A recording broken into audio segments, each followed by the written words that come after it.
Like, if you're a basketball fan, you grow up a fan, like, you love the Celtics. Well, maybe I guess you could hate them, but I think for myself, like, the Celtics is one of the premier organizations of the NBA. Like, you always grow up knowing what the Celtics are about, and obviously having won a championship 2 years ago now, it's kind of cool to just be in this building and kind of, surround yourself with the greatness that is played in this arena over the course of however many years. So I think it's a great opportunity for people in this city or fans around the area to come and support a W team here. Imagine Caitlin Clark and the Indiana Fever, who are playing the same Connecticut Sun squad that gave her the infamous eye poke and body check back in June, entering Boston's famed TD Garden. 19,156 shouting Fever supporters filled the stadium, transforming this away game into their home court. However, this is something no one anticipated. As Clark outscored the Connecticut Sun in the last 5 minutes, she was poised to break not one, not two, but 3 WNBA records in one night. What followed will chill you to your core. Say something like, "I have the fever," if you agree with Caitlin and the Fever. Let's leave. And I know their game last year had great attendance and great energy, so I'm expecting the same tonight. But for myself, like, you don't take these opportunities for granted. Like, it's always fun to go to a new arena and a new place and enjoy it, and I expect the same here tonight. Jacy Sheldon's eye poke and Marina Maybe's body check on Clark grabbed news for all the wrong reasons during their most recent meeting. It wasn't simply another game on June 17th. It was a nasty basketball mastery that infuriated the supporters. The referees allowed the physical play to get out of hand. There were several altercations. Players were kicked out. Clark also suffered a beating that caused everyone in the basketball community to discuss player safety. Third quarter we go. They're trailing by 10. Keep an eye on her and Jacy Sheldon. Clark trying to back her down. Clark is okay. Sheldon fouls Clark, hitting her in the face. Clark is upset about that. Then everybody's upset about that. Marina Mayberry comes in. She decks Clark, tempers flaring on both sides. As the action moves to TD Garden, you can sense the intensity rising. This clash is no longer just another typical one for the season. This is a private matter. Knowing exactly what transpired the previous time they met the Sun, Clark enters that iconic arena. She can recall every dirty play, every cheap shot, and every instance where the referees turned their heads. This is where things start to get interesting, though. This Fever team has a totally different vibe to it. The announcers here are saying, of course, Marina Mayberry is going to get ejected because that was unwarranted. She literally came out of nowhere and chucked Caitlin Clark. There should be a flagrant one, of course, on Jacy Sheldon because she swiped her and hit her in the eyeball. Whether it is intentional or not, you can still have a flagrant a flagrant foul called on you, whether you are trying to intentionally hurt somebody or not. But this is what they called, you guys. This is what they called. Caitlin Clark, Marina Mayberry, Tina Charles were assessed with technical fouls on Tuesday. Caitlin, Marina, and Tina Charles. Technical fouls. That's it. Technical fouls. That's it. And Jacy Sheldon was assessed with a flagrant 1 foul, and no players were ejected. The arena changes into a fantastic setting. The thrilling atmosphere created by the 19,156 spectators makes TD Garden feel like Indiana's home court, even though it's an away game. The energy is so crazy. Fever cries can be heard reverberating through this iconic venue's rafters. Instead of simply showing up, these itinerant fans took over. In her capacity as Clark's enforcer, Sophie Cunningham takes over. She is prepared to protect her teammate from future occurrences. The Sun from Connecticut attempts to use the same forceful defensive tactic that was successful in the past. They intend to use full-court pressure and several defenders to startle Clark. Their strategy is to allow other Fever players to score as they concentrate on keeping the Snake's heart contained. However, the Fever are prepared this time. Clark now has support from her teammates in ways she didn't have previously. The support structure is really sturdy. Each participant is aware of their role. When things start to get physical, every player is prepared to step up. When Clark receives the defense she requires to play her game, the stage is set for redemption. Here for Allie. Clark trying to turn the corner. Goes behind her back to find Howard. Really good interior passing.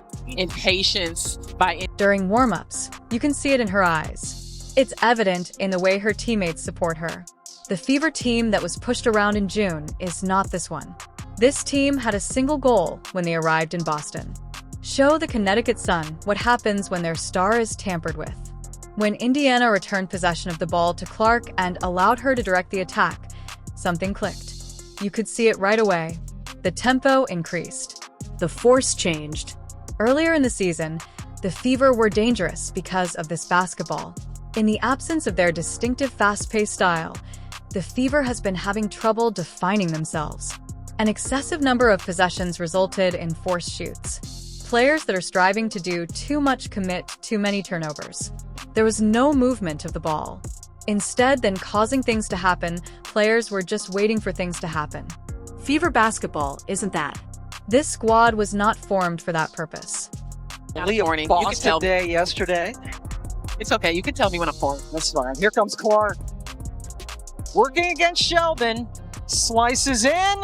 Her, but deceptively, she is so quick and fast getting to the rim. Right here, gets up the floor with some force here. Jacy Sheldon doesn't even have the chance to react. The goal of the Connecticut Sun's defense was to throw off Clark's flow and make her make tough shots. Every time she touched the ball, they sent several defenders at her. Her foulort was under pressure. They forced her to work for each item they owned. They had a straightforward plan: make Clark uncomfortable so that they have to be beaten by other players. Clark accepts the challenge. She ups the ante and engages her teammates in ways that cause the Suns' defense to falter. She makes things for other people rather than forcing shots. Rather than losing patience, she locates the open man. The movement of the ball becomes contagious. It says it all: 22 assists on 29 made baskets.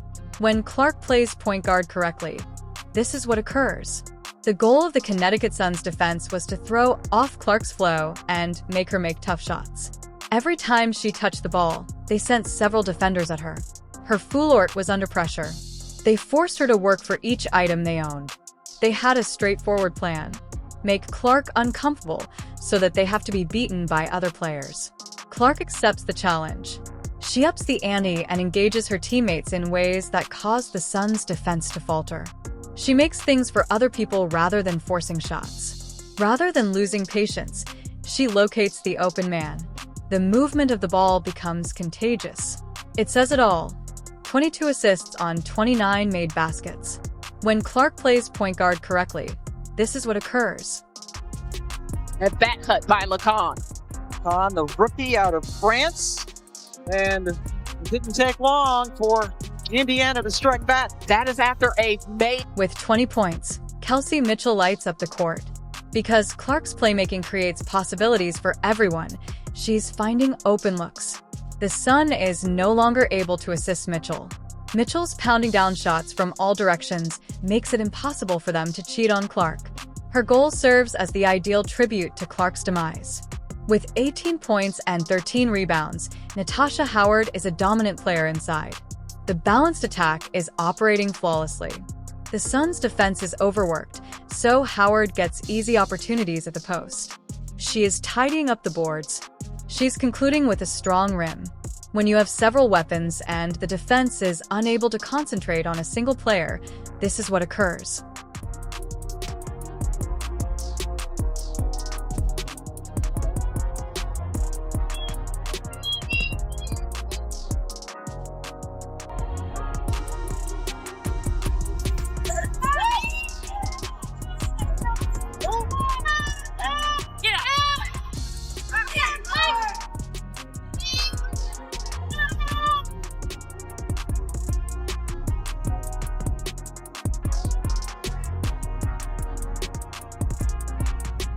Off the bench, Sophie Cunningham contributes vital energy. When the team most needs her, she makes crucial shots. She keeps the Sun honest with her three-point shooting.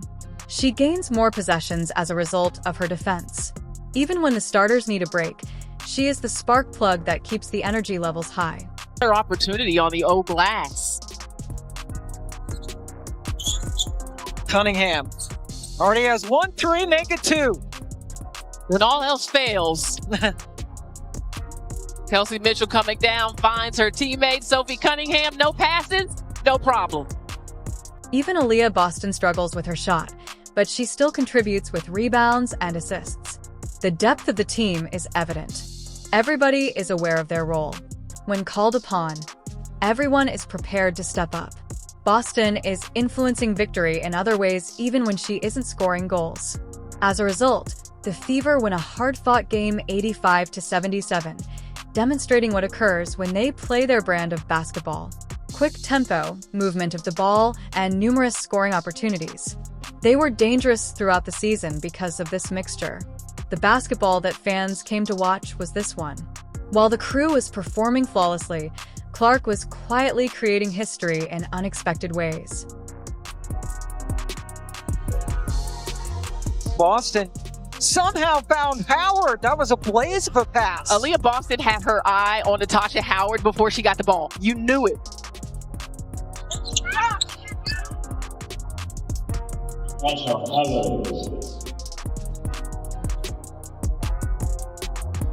Clark was quietly pursuing 3 separate WNBA records while everyone else was preoccupied with the team's performance. Silently, the numbers were increasing in the backdrop. Every game with 5 or more assists, every three-pointer, and every assist. No one in the arena understood that they were witnessing the making of history. An intriguing tale is told on the stat sheet. On paper, Clark's shooting stats appeared to be lacking.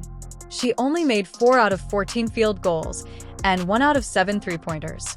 For a superstar, those kinds of figures typically indicate a rough night. This is where things start to get interesting, though. Regardless of Clark's shooting percent, her total influence was significant in other ways. And Sheldon is going to keep the pressure on Clark. You see Tina Charles with the responsibility of guarding Aaliyah Boston. High hedge on the ball screen on Clark. Inside perfectly. One thing you know about Tina Charles, she has every shot in her arsenal. Now Sheldon, the height disadvantage against Howard. Yeah, good recognition. There was no fanfare when the first record dropped. With 450 career assists, Clark became the WNBA's fastest ever player.